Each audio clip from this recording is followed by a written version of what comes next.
आज का प्रश्न है, पंजाब समझौता के मुख्य प्रावधान क्या थे। यह प्रश्न आपको एनसीईआरटी क्लास 12 पॉलिटिकल साइंस का प्रश्न है, जो कि इस प्रकार का प्रश्न आपको 27 नंबर में पूछेगा, जो 6 नंबर का क्वेश्चन है। तो इसका उत्तर आप इस प्रकार से लिख सकते हैं। पंजाब समझौता का मुख्य प्रावधान क्या थे।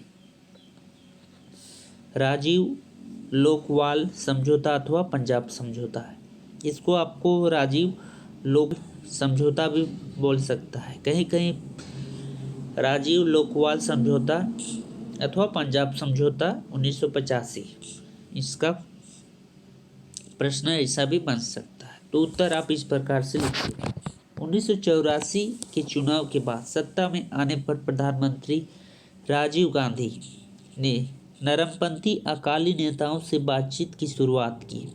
अकाली दल के तत्कालीन अध्यक्ष हरचरण सिंह लोकवाल ने साथ 1985 ईस्वी की जुलाई में एक समझौता हुआ। इस समझौता को राजीव गांधी लोकवाल समझौता अथवा पंजाब समझौता कहा जाता है। जो अकाली दल का नेता था राजीव लोकवाल और राजीव गांधी, अकाली दल का नेता हरचरण सिंह लोकवाल और राजीव गांधी के बीच समझौता हुआ, जिसे आप पंजाब समझौता या राजीव लोकवाल समझौता भी कह सकते हैं। दूसरा में है, समझौते पंजाब में अमन कायम करने की दशा में एक महत्वपूर्ण कदम थी, जिसे यह समझौता का मुख्य कारण था। जिसे पंजाब के सिखों को अमृतसर के स्वर्ण मंदिर में ही जाके मार दिया था आतंकवादी है बोल के, इंदिरा गांधी के कार्यकाल में।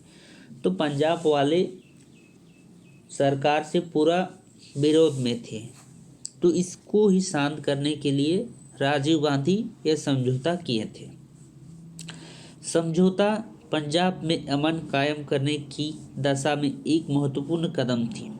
इस बात पर सहमति हुई कि चंडीगढ़ पंजाब को दे दिया जाएगा और पंजाब तथा हरियाणा के बीच सीमा विवाद को सुलझाने के लिए एक अलग आयोग की नियुक्ति होगी।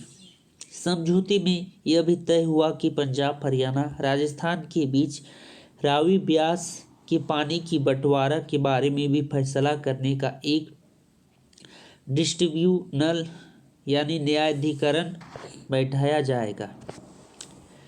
तीसरा, समझौता के अंतर्गत पंजाब सरकार में उग्रवादियों से प्रभावित लोगों को मुआवजे देने और उसके साथ बेहतर सलूक करने पर राजी हुई। साथ ही पंजाब में विशेष सुरक्षा लाना अधिनियम को वापस लेने के बात पर भी सहमति हुई। चौथा है, जो भी पंजाब में अमन न तो आसानी से कायम हुआ और न ही समझौते के तत्काल बाद हिंसा की चक्र लगभग एक दशक तक चलता रहा। एक दशक मतलब 10 साल। उग्रवादी हिंसा और इस हिंसा को दबाने के लिए की गई कार्रवाई में मानवाधिकार का व्यापक उल्लंघन हुआ। मानवाधिकार का उल्लंघन मतलब मानवाधिकार में जो जो नियम होता है उसका नहीं पालन करना ही मानवाधिकार का उल्लंघन होता है। साथ ही पुलिस की ओर से ज़्यादातर हुई। राजनीतिक रूप से देखी तो घटनाओं में इस चक्र में अकाली दल बिखर गया।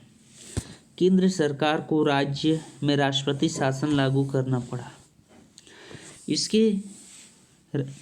इससे राज्य में सामान्य राजनीतिक तथा चुनावी प्रक्रिया बाधित हुई। सच्चाई और हिंसा से भरे माहौल में राजनीतिक प्रक्रिया को फिर से पटरी पर लाना आसान नहीं था। तो यह थे आपका पंजाब समझौता। पंजाब समझौता दो लोगों के बीच हुई, जो पंजाब में के तत्कालीन पंजाब के अकाली दल के तत्कालीन अध्यक्ष हरचरण सिंह लोकोवाल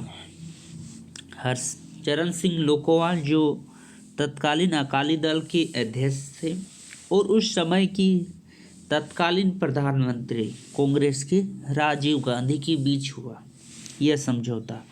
और यह समझौता हुआ और इसका मुख्य कारण था जो पंजाब का भी राजधानी चंडीगढ़ और हरियाणा का भी राजधानी चंडीगढ़, तो ये चंडीगढ़ को किसे दिया जाए उसमें विरोध हुआ था। तो पंजाब, हरियाणा और राजस्थान तीनों राज्य सटा हुआ है, तो इसका सीमा कहाँ कहाँ तक किस राज्य का हो उसका भी उन्होंने जोरदार विरोध हुआ। तो इसको सुलझाने के लिए इस समझौता में कार्य किए गए। दूसरा है पंजाब में जो उग्रवादी प्रभावित था उन लोगों को भी मुआवजा देने तथा उग्रवादी को समाप्त करने का भी प्रावधान हुआ ये प्रस्ताव में। साथ ही साथ जो पंजाब में रावी नदी बहती है उसका पानी किधर से जाए, क्योंकि पंजाब, हरियाणा, राजस्थान में मुख्य आय का स्रोत खेती है, तो खेती के लिए तो पानी चाहिए ही चाहिए, तो पानी नहीं मिलेगा तो खेती नहीं होगा। तो इसके लिए भी इसका मुख्य शीर्षक था पानी से संबंधित।